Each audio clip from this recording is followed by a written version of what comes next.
Picture this. State television is on. An official broadcaster sits before the camera in a black suit, his voice measured, his words chosen with the weight of history. And then he says it, the words that changed everything.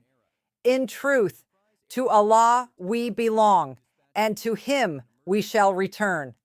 The great Iranian nation mourns the loss of its illustrious representative, Imam Khamenei, the emblematic figure of the Iranian nation and the vanguard of the Islamic Ummah, who joined the highest heavens after tasting the sweet nectar of martyrdom during the blessed month of Ramadan.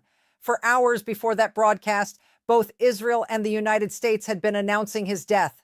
For hours, Iranian state media denied it, flat out refused it, and then they couldn't anymore. Because Ali Khamenei, the man who ruled the Islamic Republic of Iran with absolute unchecked power for more than 30 years, was gone, killed in a joint American-Israeli strike on his own compound in the heart of Tehran. This is one of the most consequential moments in the history of the modern Middle East.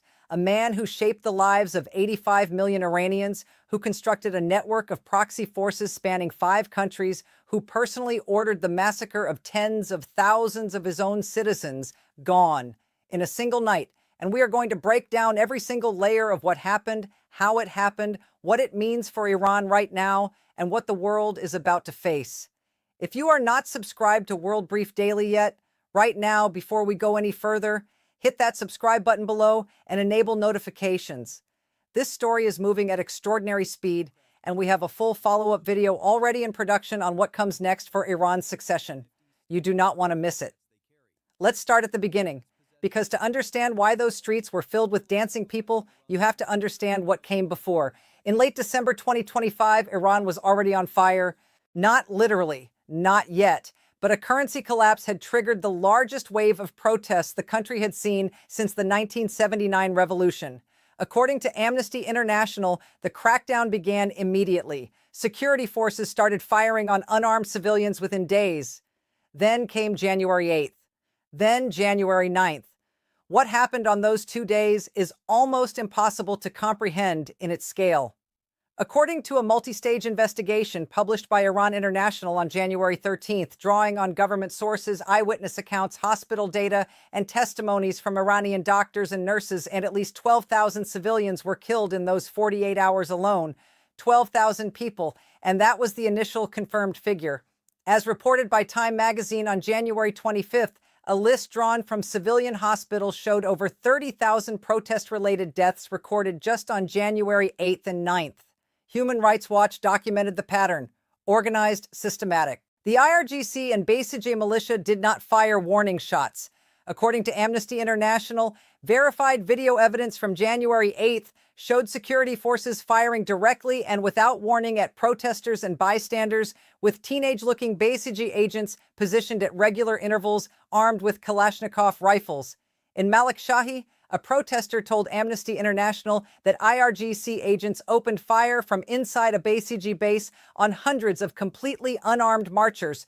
3 to 4 people killed instantly, many more wounded. The families of the dead were then coerced. According to Human Rights Watch, authorities pressured families to state their loved ones had been besieged members killed by protesters, or to pay significant fees just to receive the bodies.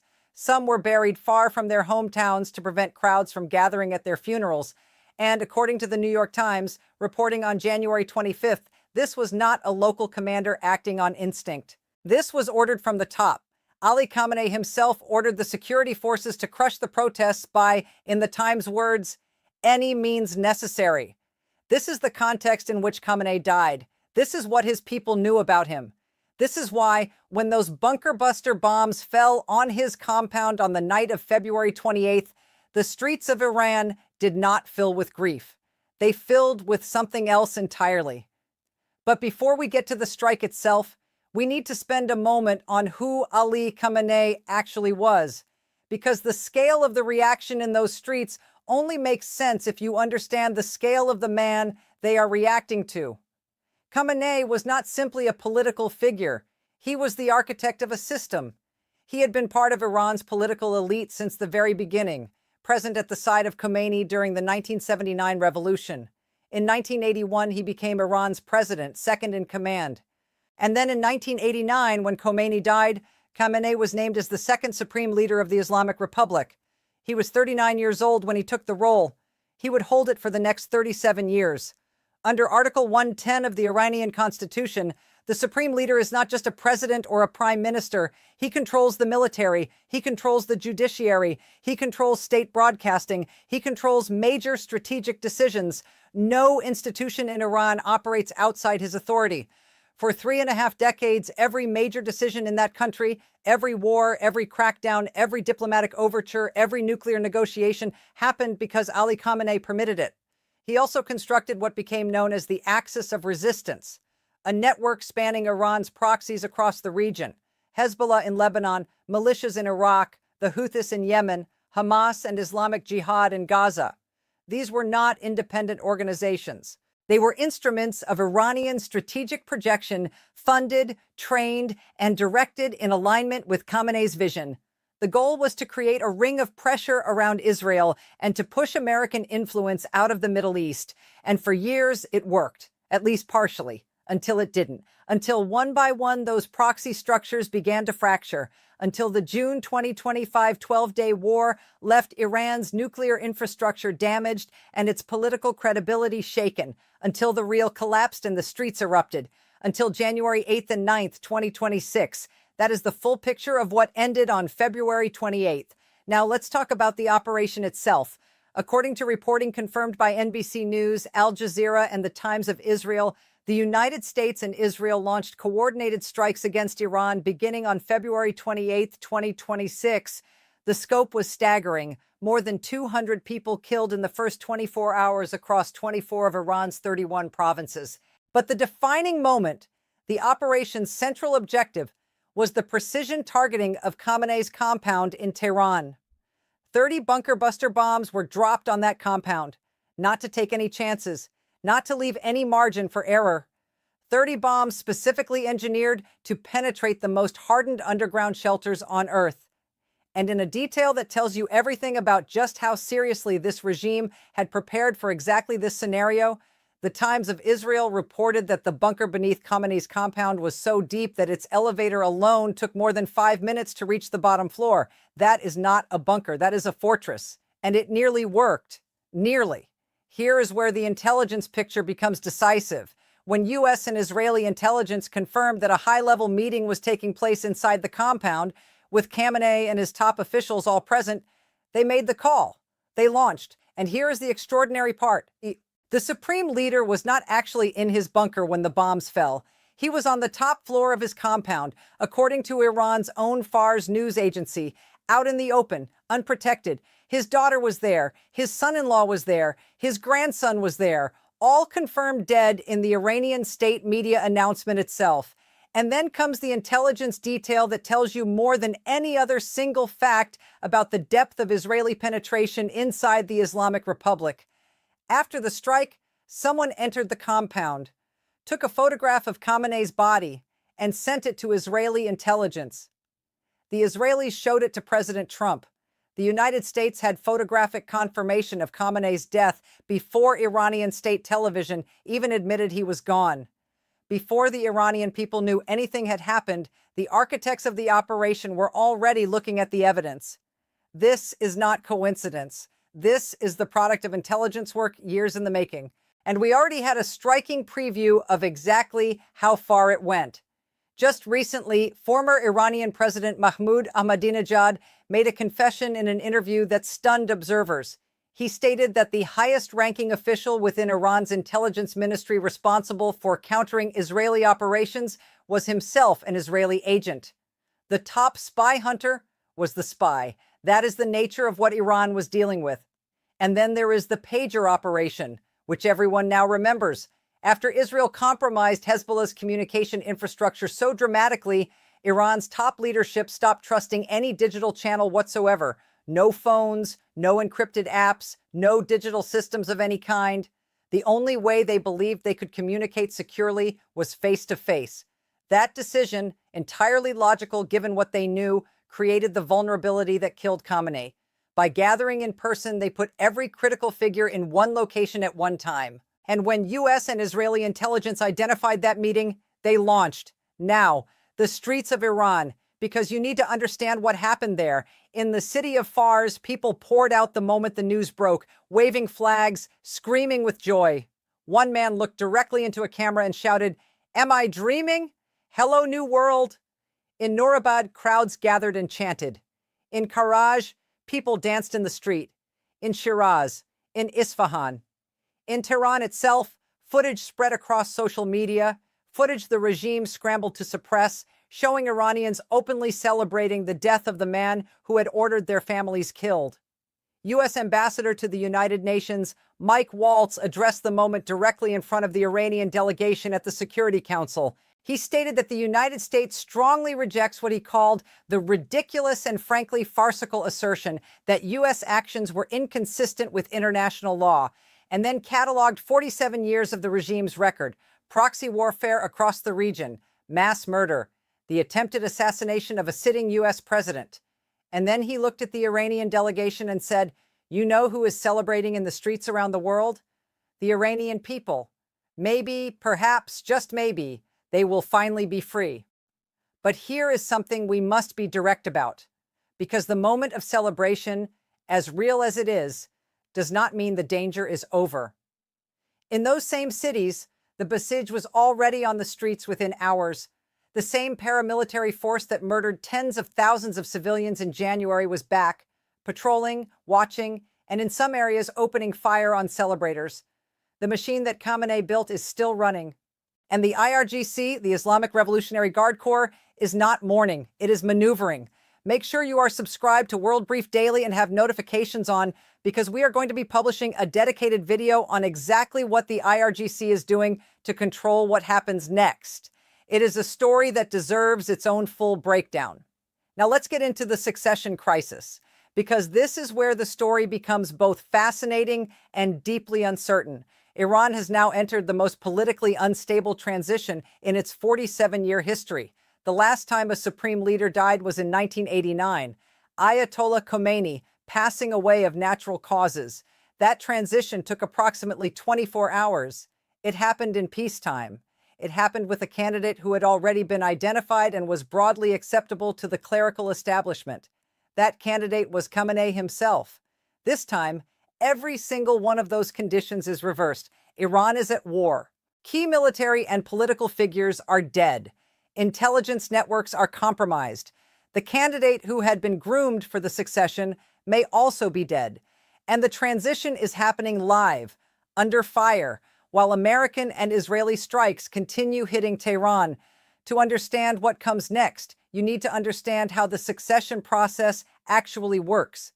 Iran has a body called the Assembly of Experts, 88 Shia clerics elected through what the Constitution describes as popular vote every 8 years. That sounds democratic, but here is the critical detail. The person who decides who is even eligible to run for a seat on the Assembly of Experts is the supreme leader himself. Every single member of that assembly was pre-approved by Khamenei. The people who will now convene in closed session to choose the next supreme leader are, by the architecture of the system, the people that Khamenei himself trusted with that power. According to Radio Free Europe, the Iranian constitution only requires that they choose a new leader as soon as possible. No timeline is specified. Within the assembly, there is reportedly a 3-man committee that has maintained a classified list of potential successors for years, a list that not even most assembly members have seen, according to reporting by Radio Free Europe. These are the men who will exercise the most consequential power in Iran right now. So who are we talking about? Until very recently, the expected answer was Mojtaba Khamenei, Ali Khamenei's 56-year-old son, a Shia cleric.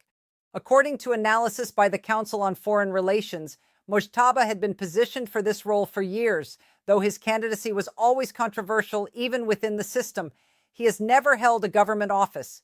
His theological credentials are considered modest by Iranian clerical standards. And perhaps most significantly, a father-to-son transfer of the supreme leadership sits uncomfortably close to the dynastic rule of the Shah, exactly the model the 1979 revolution was built to destroy.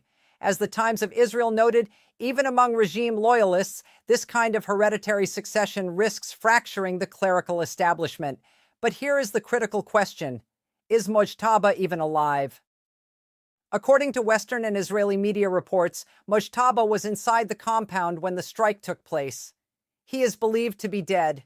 The IRGC's 40th day official statement, published and documented by Iran Wire, named 5 senior commanders confirmed killed inside Khamenei's compound: Abdolrahim Mousavi, Mohammad Pakpour, Ali Shamkhani, Aziz Nasirzadeh, and Mohammad Shirazi. The statement referenced continuity of leadership through Mojtaba's succession, but Iranian state media's original death announcement mentioned Khamenei's daughter, his grandson, his children, without ever naming Mojtaba specifically by name. That absence is strange. If he were alive, you would name him as the symbol of continuity. If he were confirmed dead, you would name him in mourning. The fact that his name simply does not appear in the announcement is the kind of deliberate silence that says something without saying anything. We will know the truth soon. But right now, it is one of the most closely watched details in the entire story. The Interim Leadership Council has taken formal control in the interim. According to the Washington Times, the 3-member council consists of President Masoud Pezeshkian, Ayatollah Alireza Arafi from the Guardian Council, and Gholam Hossein Mohseni Ejei, the head of Iran's judiciary. Ali Larijani, Iran's security chief and a longtime Khamenei confidant, is expected to play a central role alongside the council as well. This is the body formally governing the Islamic Republic right now, in wartime, under fire. And while they try to govern, the IRGC is acting with extraordinary aggression. According to Al Jazeera, the IRGC announced 6 consecutive waves of what it called extensive missile and drone attacks against Israel and American military assets across the region. It claimed attacks targeting 27 U.S. military bases spread across the Middle East. Strikes were directed at Gulf countries hosting U.S. forces: Qatar, the UAE, Kuwait, Bahrain, Jordan, Saudi Arabia, Iraq, and Oman. Iran moved to close the Strait of Hormuz, one of the world's most critical choke points for global oil supply. Dozens of countries closed their airspace over the region. Parliament Speaker Mohammad Bagher Ghalibaf, one of the highest-ranking Iranian officials to appear on camera after the strikes, called American and Israeli leaders filthy criminals and vowed what he described as devastating retaliatory blows. According to NBC News, President Pezeshkian declared that the supreme leader's pure blood will rise like a flowing spring and will root out American Zionist oppression. At the Jamkaran Mosque in Qom, one of the most sacred sites in Iranian Shia Islam, a red revenge flag was raised publicly. This is a powerful symbol in Shia tradition, signaling that the community considers itself in a state of obligatory retaliation.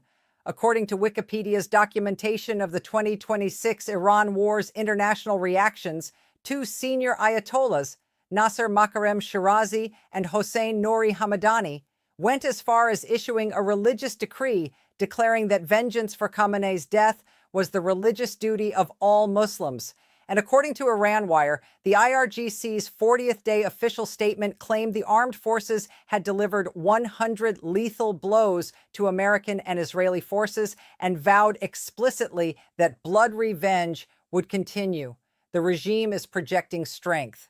But strength and reality are not always the same thing. Here is what analysis from the Gulf International Forum makes absolutely clear. The death of Ali Khamenei has not simply triggered a leadership transition. It has accelerated a deeper structural shift in the Islamic Republic that was already underway, a shift in which clerical legitimacy matters less and less, and the IRGC's coercive power matters more and more. As the Gulf International Forum put it, the succession of Mojtaba Khamenei signals not a routine transition, but a deeper reconfiguration, one where the IRGC is the core arbiter of power. The IRGC is not going to simply stand aside and let 88 clerics deliberate. It is inserting itself into that process right now. A supreme leader who owes his position to the IRGC is a supreme leader the IRGC controls. And a supreme leader the IRGC controls is a supreme leader who serves the IRGC's institutional interests above all else. This is the trajectory that Iranian civil society, Iranian reform movements, and millions of ordinary Iranians have feared for years. But here is what is also true, and it matters. The protests that triggered the January massacre did not come from nowhere. They came from an economy in freefall, from an inflation rate above 40%, from decades of mismanagement and corruption that the regime's rhetoric about resistance and martyrdom could no longer paper over.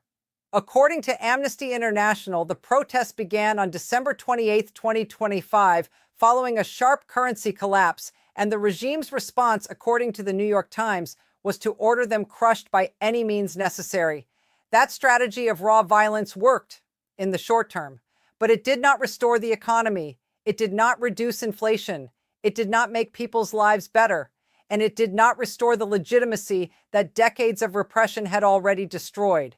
What it did was confirm for every Iranian who had any remaining doubt exactly what the system was willing to do to stay in power. Now that system is without its architect. Its intelligence apparatus has been infiltrated at the highest levels. Its military leadership has been decimated. Its supreme leader is dead. Its succession process is opaque, contested, and happening in the middle of an active war. Its people, at least a significant portion of them, celebrated when they heard, and its opponents are watching very carefully. There have been only two supreme leaders in the history of the Islamic Republic: Khomeini from 1979 to 1989, Khamenei from 1989 to 2026. The first transition happened in peace, with clarity, with a designated successor. The second is happening in chaos, in war, with the successor possibly dead and the process being contested by an armed force that answers to no one. The world is watching.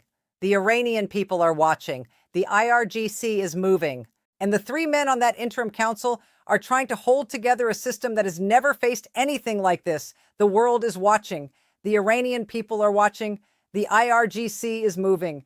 And the three men on that interim council are trying to hold together a system that has never faced anything like this. And the international reaction has been anything but unified. As documented in the reactions to the 2026 Iran war, countries like Chad and North Korea issued condolences to Tehran and condemned the strikes as illegal aggression. Within the broader Muslim world, the red flag of revenge raised in Qom and the fatwas issued by senior ayatollahs sent a message designed to mobilize communities far beyond Iran's borders. The regime understands that its survival now depends partly on its ability to frame this as a war on Islam, not just a war on the Islamic Republic.